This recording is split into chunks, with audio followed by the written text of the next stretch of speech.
నమస్తే welcome to VBC on TV news. ముందుగా ఈనాటి ముఖ్యాంశాలు. ప్రధాని మోదీతో జపాన్ ప్రతినిధులు భేటీ, వాణిజ్యాన్ని బలోపేతం చేసే దిశగా చర్చలు. ఇమ్మిగ్రేషన్ అండ్ ఫారినర్స్ బిల్లుకు లోక్సభ ఆమోదం, అక్రమ చొరబాట్లను కట్టడి చేస్తామన్న అమిత్ షా. ప్రభుత్వ ఇఫ్తార్ విందుకు సీఎం చంద్రబాబు, టీడీపీ హయాంలోనే ముస్లింలకు మేలు జరిగిందని వ్యాఖ్య.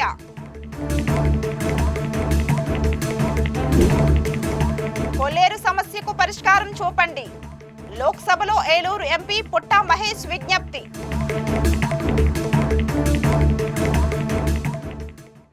భారత జపాన్ల మధ్య ఆర్థిక సహకారం మరింతగా పెంపొందుతుందని ప్రధానమంత్రి నరేంద్ర మోదీ అన్నారు. ఇరు దేశాల మధ్య వివిధ రంగాల్లో సంబంధాలను పెంపొందించుకునే చర్యలో భాగంగా కార్పొరేట్ ఎగ్జిక్యూటివ్స్ అసోసియేషన్ చైర్పర్సన్ తకేష్ నెనామి నేతృత్వంలోని జపాన్ ఉన్నత స్థాయి ప్రతినిధి బృందం ప్రధాని మోదీతో న్యూఢిల్లీలో సమావేశమైంది. ద్వైపాక్షిక వాణిజ్యాన్ని బలోపేతం చేయడం, పెట్టుబడి అవకాశాలను పెంచడం లక్ష్యంగా చర్చలు జరిపినట్టు ప్రధాని మోదీ తెలిపారు. వ్యవసాయం, సముద్ర ఉత్పత్తులు, అంతరిక్షం, రక్షణ, బీమా, సాంకేతికత, మౌలిక సదుపాయాలు, పౌర విమానయానం, అణుశక్తి, ఎంఎస్ఎంఈ భాగస్వామ్యం తదితర కీలక రంగాలలో ఇరు దేశాల మధ్య సహకారాన్ని పెంపొందించుకోనున్నట్టు పేర్కొన్నారు. జపాన్కు చెందిన సీనియర్ వ్యాపార దిగ్గజాలతో కూడిన కీజై డోయుకై ప్రతినిధి బృందం భారత్తో తమ వ్యాపార ప్రణాళికలను తెలియజేసింది. Unison Capital chairman Tetsuo, NEC corporation vice president Tanaka Shigehiro, All Nippon Airways Trading Limited CEO Miyagawa Junichiro, JBIC chairman Maeda Tadashi తదితర వాణిజ్య ప్రముఖులు ఈ సమావేశంలో మాట్లాడుతూ భారత్తో వాణిజ్యం, పెట్టుబడులు వంటి అంశాలపై తమ సంసిద్ధతను వ్యక్తం చేశారు. ఈ సమావేశంలో ప్రధానితో పాటు భారత విదేశీ వ్యవహారాల శాఖ మంత్రి ఎస్ జైశంకర్, జాతీయ భద్రతా సలహాదారు అజిత్ దోవల్ పాల్గొన్నారు. India and Japan relation is thriving now very much, and there is a huge opportunity for Japan to invest in India. After coming here, well, first and foremost, the stability he has brought to all the policy measures. Actually, the meeting was magnificent, I would say. There has been many talks about the stability of the Indian economy, all the prospect and the prosperity that we. The Prime Minister Modi also emphasized the importance of air transportation and airline industry and. జాతీయ భద్రతకు భంగం కలిగించే వారిని దేశంలోకి అనుమతించేదే లేదని కేంద్ర హోంమంత్రి అమిత్ షా ఉద్ఘాటించారు. ఇమ్మిగ్రేషన్ అండ్ ఫారినర్స్ బిల్ 2025పై పార్లమెంటులో జరిగిన చర్చకు సమాధానమిస్తూ రోహింగ్యాలు, బంగ్లాదేశీయులు భారత్కు వచ్చి అశాంతి సృష్టిస్తే కఠిన చర్యలు తప్పవని స్పష్టం చేశారు.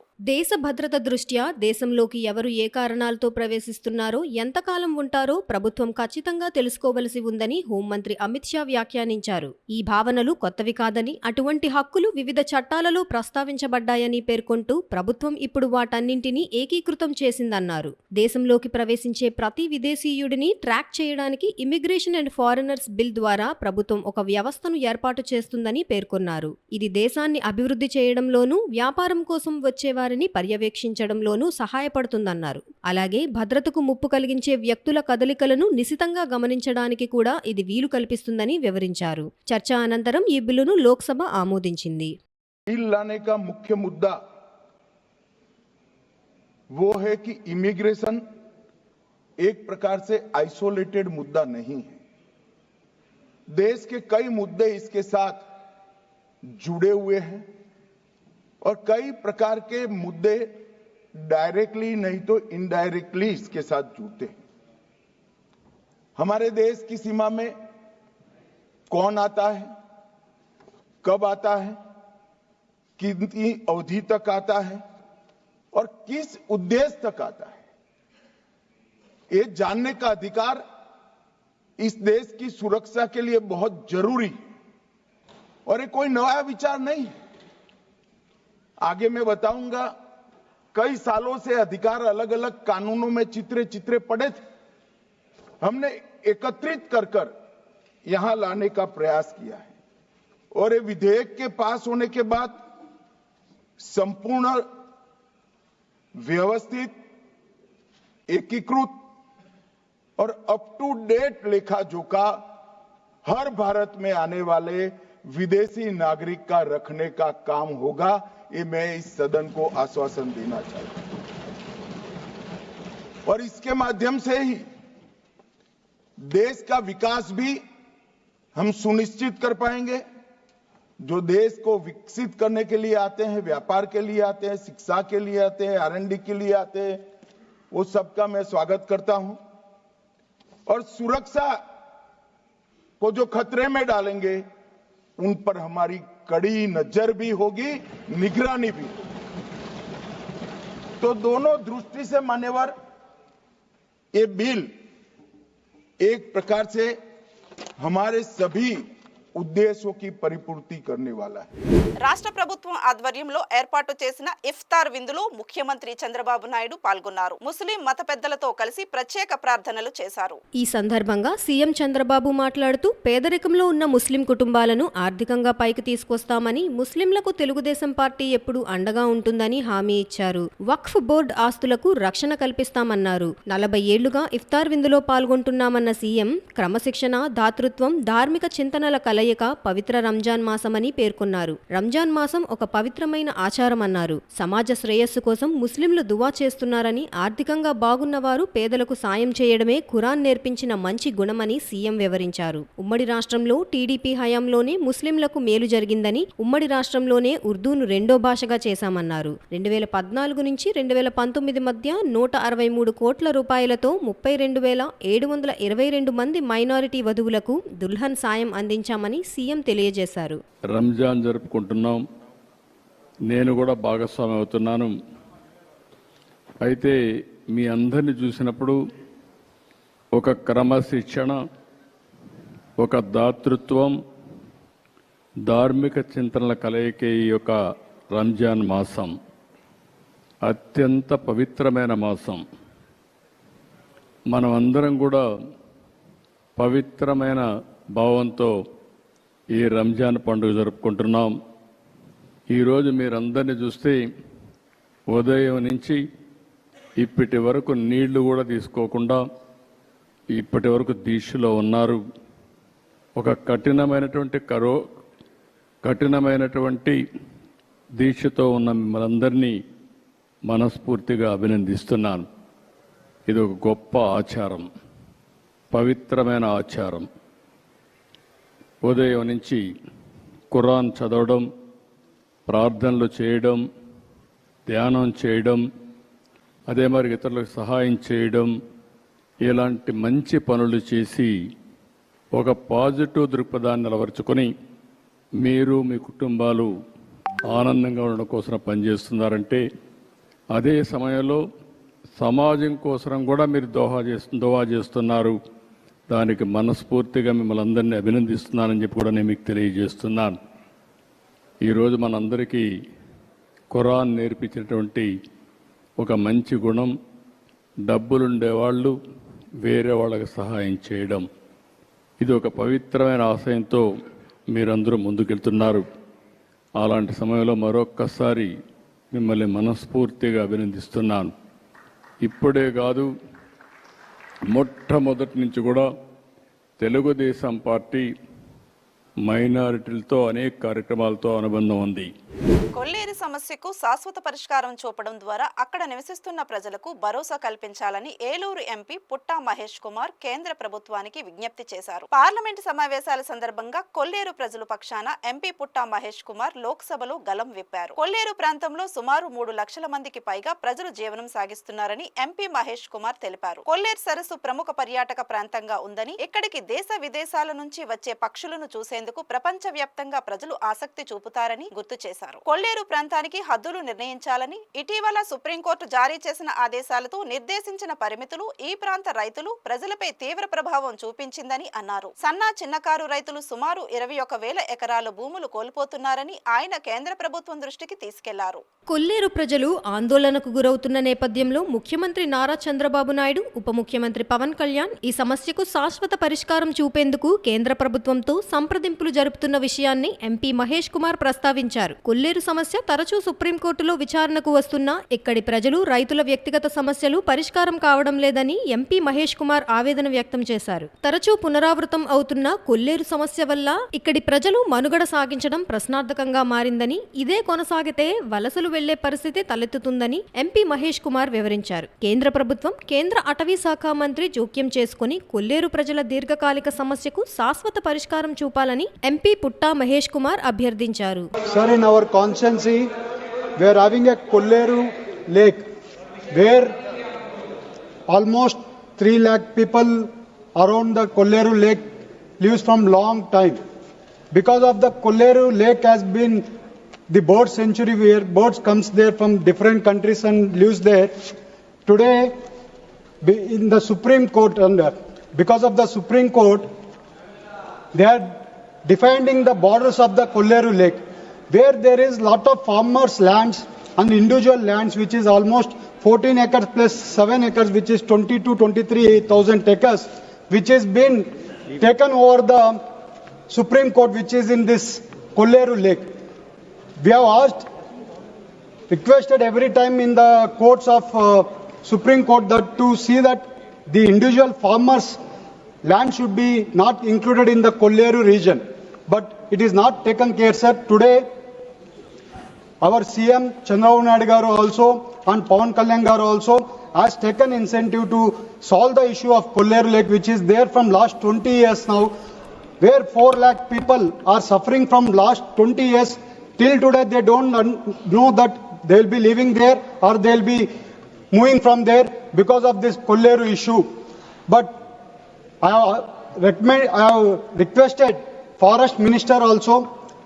2 times I met him to solve the issue. Thank you, Ji. And I request again Forest Minister Ji to involve in this issue and solve the issue from central government. Thank you. Brain dead అయిన చెరుకూరి సుష్మా అనే అమ్మాయి అవయవాలను దానం చేసేందుకు కుటుంబ సభ్యులు ముందుకు వచ్చారు. గుంటూరు రమేష్ ఆసుపత్రిలో చికిత్స పొందుతూ ఉండగా బ్రెయిన్ డెడ్ కావడంతో ఆమె గుండెను తిరుపతికి తరలించేందుకు సహాయం అందించవలసిందిగా మంత్రి నారా లోకేష్ కు ఆసుపత్రి వర్గాలు కోరాయి. మంత్రి నారా లోకేష్ వెంటనే స్పందించి తన సొంత ఖర్చుతో ఓ ప్రత్యేక విమానాన్ని ఏర్పాటు చేశారు. గుంటూరు నుంచి విజయవాడ గన్నవరం విమానాశ్రయం వరకు గుండెను తరలించేందుకు పోలీసులు గ్రీన్ ఛానల్ ను ఏర్పాటు చేశారు. గన్నవరం నుండి ప్రత్యేక విమానంలో రేణిగుంటకు, అక్కడ నుండి తిరుపతికి గ్రీన్ ఛానల్ ద్వారా గుండెను తరలించడంతో సుష్మా గుండెను గుంటూరు నుండి తిరుపతికి భద్రంగా తరలించే ప్రక్రియ పూర్తి అయింది. కాగా మంత్రి నారా లోకేష్ సొంత ఖర్చుతో ప్రత్యేక విమానం, గ్రీన్ ఛానల్ ఏర్పాటు చేయడం అభినందనీయమని speaker Ayyanna Patrudu social media పోస్టులు పేర్కొన్నారు.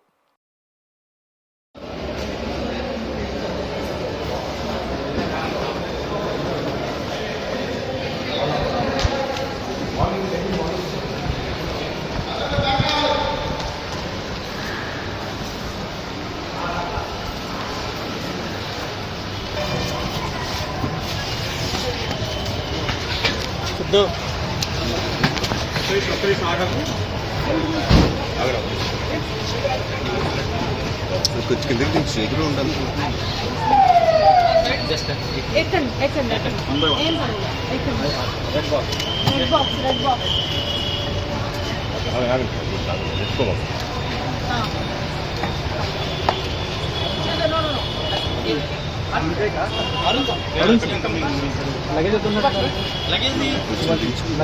Sir, your certificates, everything is handed over. Okay?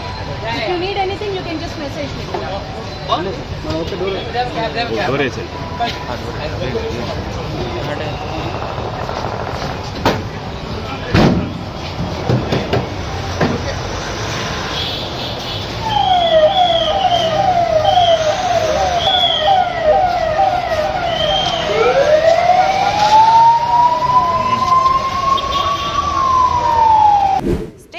Contract కార్మికులు 24 గంటల పాటు సమ్మెకు పిలుపునిచ్చారు. దీంతో 11,000 మంది కాంట్రాక్ట్ కార్మికులు విధులకు హాజరయ్యారు. ఉక్కు కర్మాగారంలో శాంతియుత నిరసన చేపట్టారు. తొలగించిన కాంట్రాక్ట్ కార్మికులకు ఉపాధి కల్పించాలని డిమాండ్ చేస్తూ భారీ ర్యాలీ నిర్వహించారు. కాగా సమ్మెతో ఉత్పత్తికి విఘాతం కలగకుండా యాజమాన్యం ప్రత్యామ్నాయ ఏర్పాట్లకు సన్నద్ధమవుతుంది.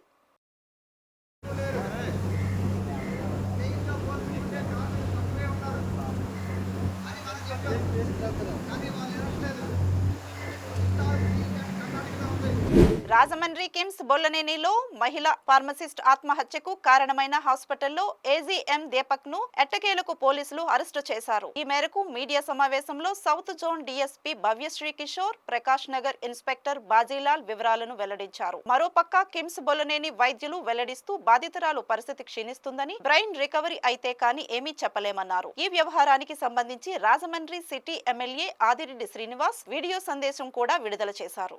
సో మొన్న 23rd మనకి కిమ్స్ లో ఫార్మాలజిస్ట్ గా వర్క్ చేసే నల్లపల్లి అనే అమ్మాయి సూసైడ్ అటెంప్ట్ చేసిందని మీ అందరికీ తెలిసిన విషయం. అండ్ ఆమె ట్రీట్మెంట్ పొందుతూ ఉంది ప్రస్తుతానికి. సో అటెంప్ట్ టు సూసైడ్ కి సంబంధించి వాళ్ళ ఫాదర్ మనకి కంప్లైంట్ ఇచ్చారు ప్రకాష్ నగర్ పోలీస్ స్టేషన్ లో. ఆయన ఇచ్చిన కంప్లైంట్ మేరకు మనము sections 75, 78, 115 class 2, 64, 108 red with 56 BNS ఈ సెక్షన్స్ కింద మనం ఎఫ్ఐఆర్ రిజిస్టర్ చేయడం జరిగింది. సో దానికి ఇన్వెస్టిగేషన్ లో భాగంగా ఈరోజు అదే హాస్పిటల్లో వర్క్ చేస్తున్న, ఏజిఎంగా వర్క్ చేస్తున్న దీపక్ అనే వ్యక్తిని ఈరోజు అరెస్ట్ చేయడం జరిగింది. సో మనం ఈ కేసు వివరాల్లోకి వెళ్తే, నాగార్జున అనే అమ్మాయి ఏలూరు జిల్లాలో జిలుగుమిల్లి మండలం కి చెందిన అమ్మాయి ఇక్కడ మనకి వికాస్ ఫార్మా కాలేజ్ లో ఫార్మడీ ఫైనల్ ఇయర్ చదువుతూ గత 9 నెలలుగా కిమ్స్ హాస్పిటల్లో ఫార్మాలజిస్ట్ గా ఆమె వర్క్ చేస్తూ ఉంది ట్రైనింగ్ లో భాగంగా. సో అదే వర్క్ చేస్తున్నప్పుడు తనకి అదే హాస్పిటల్లో ఏజిఎం గా వర్క్ చేస్తున్న దీపక్ అనే వ్యక్తి పరిచయం అవడం జరిగింది. సో పరిచయంతో పాటు సో వాళ్ళిద్దరికి రిలేషన్ ఏర్పడింది. సో వాళ్ళ ఫాదర్ ఇచ్చిన కంప్లైంట్ మేరకు సో అమ్మాయి తన ఇంట్లో వాళ్ళకి ఏమని చెప్పిందంటే, ఈ దీపక్ అనే వ్యక్తి తనని లైంగికంగా వేధిస్తున్నట్లు అండ్ శారీరకంగా వాడుకొని ఈ విషయం ఎవరికి చెప్పొద్దు అని అందరికీ చెప్పినందువలన తను ఎప్పటి నుంచో బాధపడుతున్నట్టు గత కొన్ని రోజుల క్రితం కూడా వాళ్ళ ఇంట్లో చెప్పింది. సో అండ్ దానిలో భాగంగా ఈ అమ్మాయి 23rd ఒక నోట్ రాసి పెట్టి ఒక ఇంజెక్షన్ తీసుకొని సూసైడ్ అటెంప్ట్ చేయడం జరిగింది. సో అటెంప్ట్ చేసిన వెంటనే ఆమెకి ట్రీట్మెంట్ స్టార్ట్ చేశారు అండ్ ప్రస్తుతానికి ట్రీట్మెంట్ పొందుతూ ఉందండి. సో మనకి దొరికిన ఇన్వెస్టిగేషన్ ప్రకారం ప్రైమా ఫేసి ఎస్టాబ్లిష్ చేసి ఆ దీపక్ అనే వ్యక్తిని ఈరోజు మార్నింగ్ ప్రకాష్ నగర్ ఇన్స్పెక్టర్ గారు, బాజీలాల్ గారు అండ్ వాళ్ళ టీమ్ ఆయన్ని అరెస్ట్ చేసి ఇప్పుడు రిమాండ్కి తరలించడం జరుగుతుంది. తర్వాత ఈ రిమాండ్కి తరలించిన తర్వాత మళ్ళీ పోలీస్ కస్టడీకి ఫైల్ చేసుకొని ఇంకా ఈ కేసులో ఇంకా ఇతర ఎవిడెన్సెస్ ఏమన్నా మనం గ్యాదర్ చేసి అండ్ మరింత లోతుగా ఇన్వెస్టిగేషన్ మనము కండక్ట్ చేసి ఇంకేదన్నా ఎవిడెన్సెస్ ఉన్నా ఖచ్చితంగా గ్యాదర్ చేస్తాము. అండ్ ఈ కేసుని ఇంతటితో స్టాప్ చేయకుండా ఖచ్చితంగా ఇన్వెస్టిగేషన్ త్వరగా కంప్లీట్ చేసి స్పీడీ ట్రయల్ కి పెడతాము. అండ్ ఎస్పీ గారు కూడా దీన్ని పర్సనల్గా మానిటర్ చేస్తున్నారు. సో ఈరోజు రిమాండ్ చేయడం జరిగింది. అందరికీ నమస్కారం. ఏదైతే సోదరిమణి అంజలి ఆవిడ బొల్లేని హాస్పిటల్లోనే ప్రాణాలతోటి పోరాడుతూ ఉన్నారో, ఆవిడ ఆ పరిస్థితికి కారణమైన డాక్టర్ దీపక్ ఎవరైతే పరారిలో ఉన్నారో, నేను ఆ రోజు వాళ్ళని కలిసినప్పుడు హామీ ఇచ్చున్నాను, ఇది కూటమి ప్రభుత్వం, తప్పు చేసిన వారు ఎవరిని కూడా ఉపేక్షించబోము, కఠినమైన చర్యలు ఉంటాయి, అలాగే వారు ఎక్కడ దాక్కున్నా తప్పకుండా వారందరినీ పట్టుకొని వారిని శిక్షించే బాధ్యత నేను తీసుకుంటానని, అలాగే నాతో పాటు పోలీసు యంత్రాంగం కూడా అదే విధంగా పనిచేస్తుందని ఆ రోజు ఆ కుటుంబానికి నేను హామీ ఇచ్చి వచ్చున్నాను. ఈరోజు ఉదయం 7 గంటకి డాక్టర్ దీపక్ని పోలీసు వారు రాజమహేంద్రవరం ప్రకాష్ నగర్ స్టేషన్ ఆఫీసర్ పట్టుకోవడం, అతన్ని ఇప్పుడు అరెస్ట్ చూపించడం కూడా జరుగుతూ ఉంది.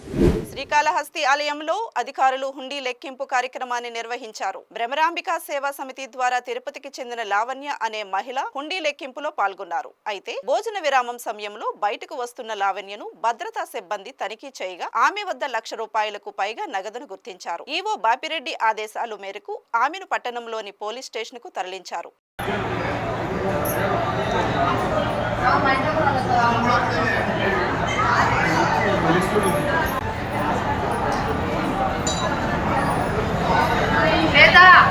కూటమి ప్రభుత్వంపై వైసీపీ ఎమ్మెల్సీ బొత్స సత్యనారాయణ ధ్వజమెత్తారు.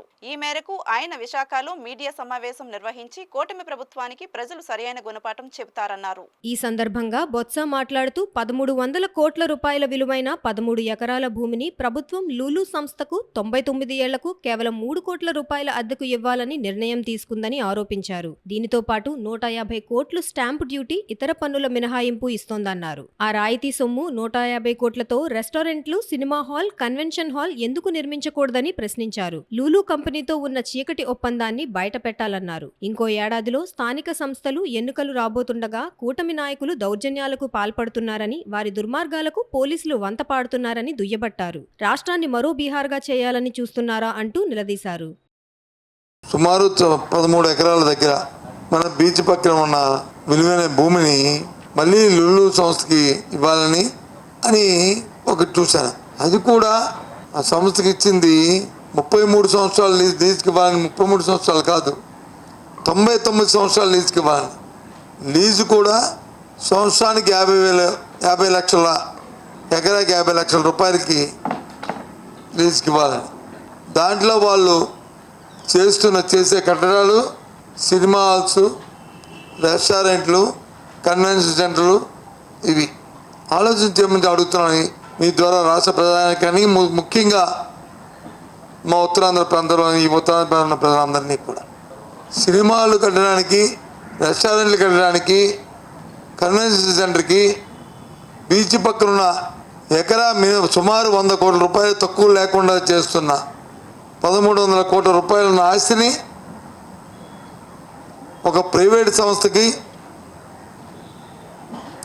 లీజుకి ఇవ్వడం అనేది సమంజసమా ఆలోచించమని కోరుతున్నాను.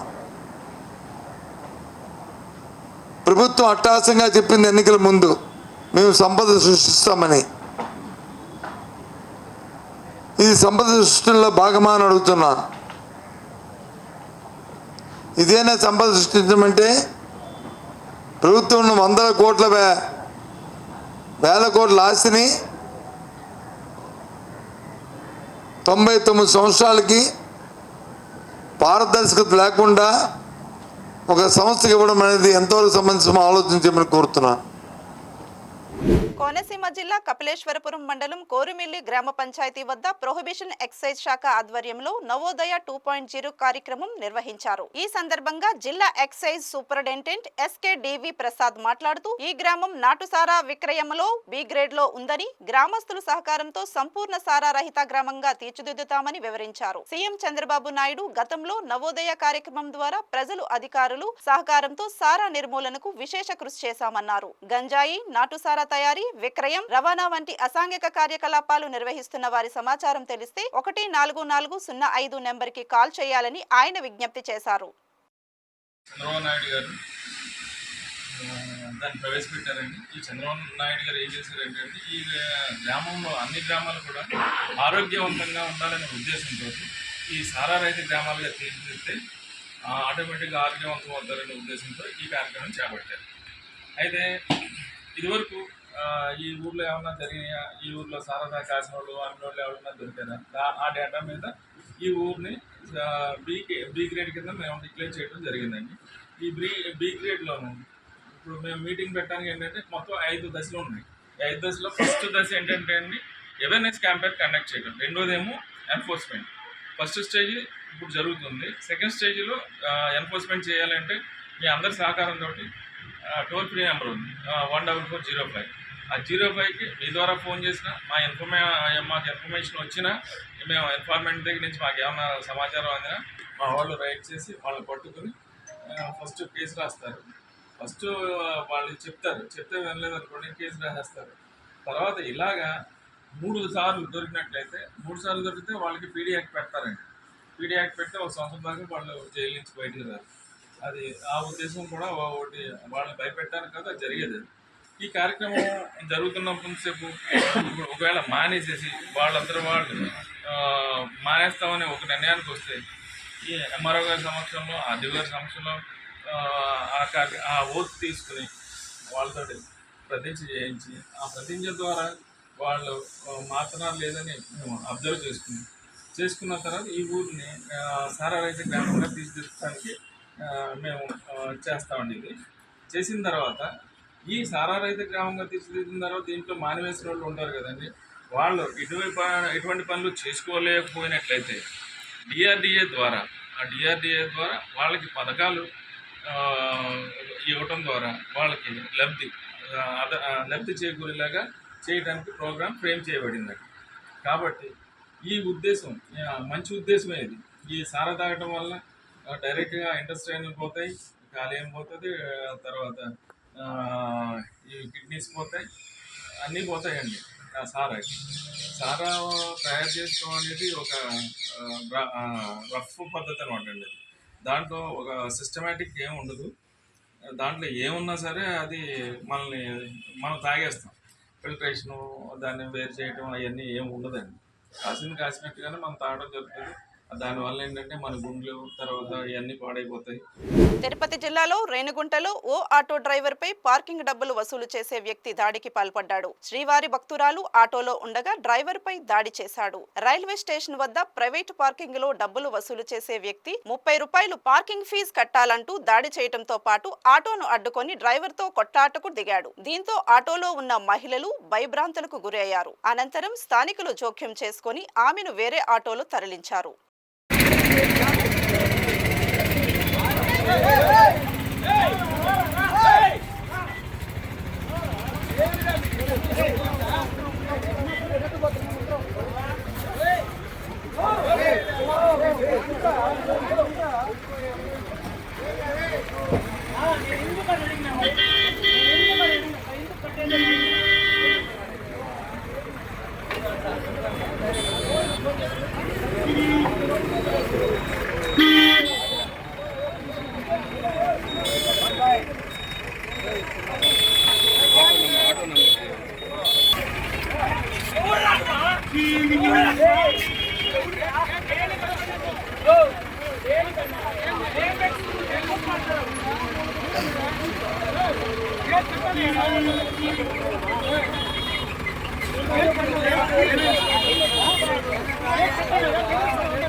పాస్టర్ ప్రవీణ్ పగడాలది పొలిటికల్ ప్లాన్ తో జరిగిన హత్య అని ప్రజాశాంతి పార్టీ అధినేత కేఏ పాల్ ఆరోపించారు. ప్రవీణ్ పోస్ట్ మార్టం రిపోర్ట్ ఇప్పటి వరకు ఎందుకు బయట పెట్టలేదో సీఎం చంద్రబాబు వెల్లడించాలని డిమాండ్ చేశారు. తాను డాక్టర్లను కలిసే ప్రయత్నం చేస్తే ఎందుకు కలవనివ్వలేదని ప్రశ్నించారు. ఇలాంటి హత్యలు ఇకపై జరగకూడదన్నారు. త్వరలోనే రాజమండ్రి, హైదరాబాద్ లో సమావేశం ఏర్పాటు చేస్తానని అందరూ హాజరు కావాలని కోరారు.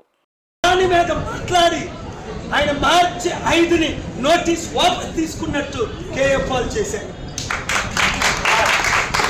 వాడు ఉప ముఖ్యమంత్రి పదవికి రాజీనామా చేయాలని నువ్వు ఒక ఉప ముఖ్యమంత్రిగా రెచ్చగొట్టే మాట్లాడతావని నిన్న రాజమండ్రిలో నేను మాట్లాడితే 5,000 మందిలో ఒక ఆయనే పవన్ కళ్యాణ్ సపోర్ట్, 4,999 మంది జై కేఏ పాల్. ఎందుకు పవన్ కళ్యాణ్ జీరో అయిపోతున్నాడు? చంద్రబాబు నాయుడు గారు మీరు ఇది హత్య అని ఇన్వెస్టిగేషన్ కోణంలో పోస్ట్ మార్టం మార్పిడి లేకుండా మీరు ఇంతవరకు ఎందుకు పోస్ట్ మార్టం రిజల్ట్స్ ని బయటకు చెప్పట్లేదు?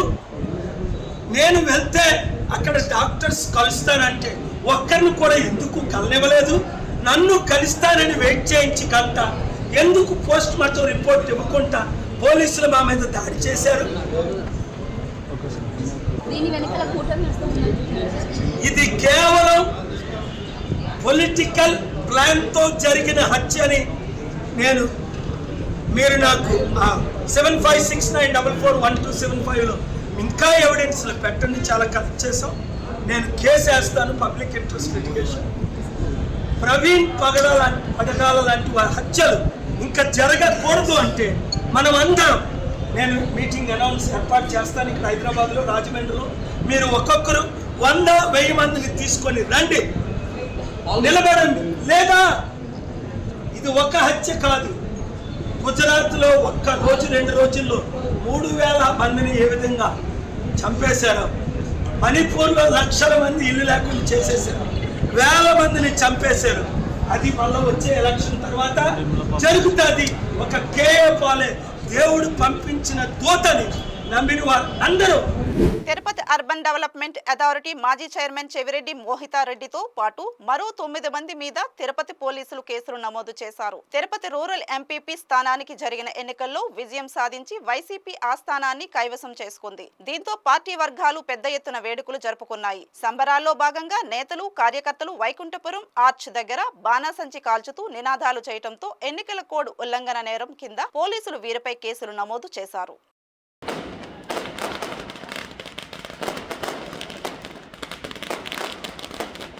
పాస్టర్ ప్రవీణ్ పగడాలది ఖచ్చితంగా హత్యేనని మాజీ ఎంపీ హర్షకుమార్ ఆరోపించారు. ఆయన రాజమండ్రిలో మీడియాతో మాట్లాడారు. ఈ కేసు విషయంలో కూటమి సర్కారుపై తమకు నమ్మకం లేదన్నారు. పోలీసులు ఈ కేసును యాక్సిడెంట్ గా చూపి క్లోజ్ చేయాలని చూస్తున్నారని, అదే చేస్తే తీవ్ర పరిణామాలు ఉంటాయని ఆయన హెచ్చరించారు. నిన్న మొన్న రాజమండ్రిలో సంచలనం రేపిన ప్రవీణ్ పగడాల హత్య లేదా అనుమానాస్పద మృతి, దీని మీద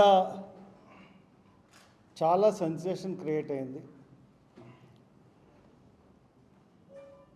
పోలీసులు తాత్సర్యం అంటే డిలే టాక్టిక్స్ వల్ల బాగా ప్రజల్లో అనుమానాలు రేకెత్తించబడి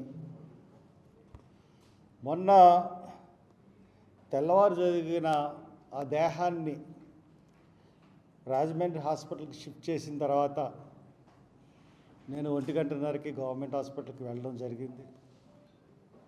అక్కడ విషయం కనుక్కున్న తర్వాత మళ్ళీ ఇంటికి వచ్చి సాయంత్రం వెళ్ళాను. ఈ లోపల సీసీ ఫుటేజ్ తెప్పించి ఉంచుతామని పోలీసులు చెప్పడం జరిగింది. ఆ సీసీ ఫుటేజ్ సాయంత్రం 6ంటికి వెళ్ళినప్పుడు నేను చూశాను. దాంట్లో కొవ్వూరు దగ్గర ఆయన ఉన్నట్టుగా బండి మీద ఒక సీసీటీవీ ఫుటేజ్ చూపించారు. దాంట్లో కాల్ ఆన్చి ఒక సిగ్నల్ లైటు వెలుగుతూ ఉంది. రెండో క్లిప్పింగ్ మొదటిసారి చూపించినప్పుడు ఇలాగా పాస్ అయిపోయింది, వెనక నుంచి పొగ వస్తుంది. ఇదేనండి యాక్సిడెంట్, ఇక్కడే పడిపోయారండి, అదే పొగండి అని చెప్పారు. అక్కడ ఉన్న కొంత 2-3 తెలుగుదేశం నాయకులు వెంటనే ఇది యాక్సిడెంటేనండి, 90% క్లియర్గా యాక్సిడెంట్ అని తెలిసిపోతుందని చెప్పి లెగిసిపోయి బయటకు వచ్చి యాక్సిడెంట్ అని ప్రకటించేశారు. దాన్ని వాళ్ళు కుర్రోళ్ళందరూ అక్కడ ఉన్న చాలా కోపంగా ఉన్నారు జనం. వాళ్ళు కొట్టినంత పని చేస్తే ఆయన పారిపోయాడు. నేను క్లియర్గా చూసిన తర్వాత పోలీసులకి చెప్పాను, ఐఎమ్ నాట్ సాటిస్ఫైడ్. ఈ క్లిప్ బట్టిది యాక్సిడెంట్ని ఎలా చెప్పగలరు? బండి లేదు, మనిషి లేడు, పొగ కనబడుతుంటే అది యాక్సిడెంట్ అని నేను ఎలా చెప్తాను? ఐఎమ్ వెరీ సారీ, నేను చెప్పనని చెప్తే 2-3 సార్లు బతిలాడడానికి ప్రయత్నించారు. అంత బతిలాడాల్సిన అవసరం పోలీసులకి ఏంటి? యాక్సిడెంట్ అని చెప్పాల్సిన అవసరం ఏంటి? నేను ఒప్పుకోలేదు. బయటకు వచ్చి నేను క్లియర్గా అనౌన్స్ చేశాను, ఇది యాక్సిడెంట్ మటుకు కాదు. ఈ వార్తలు ఇంతటితో సమాప్తం. మరిన్ని విశేషాలతో మళ్ళీ కలుద్దాం.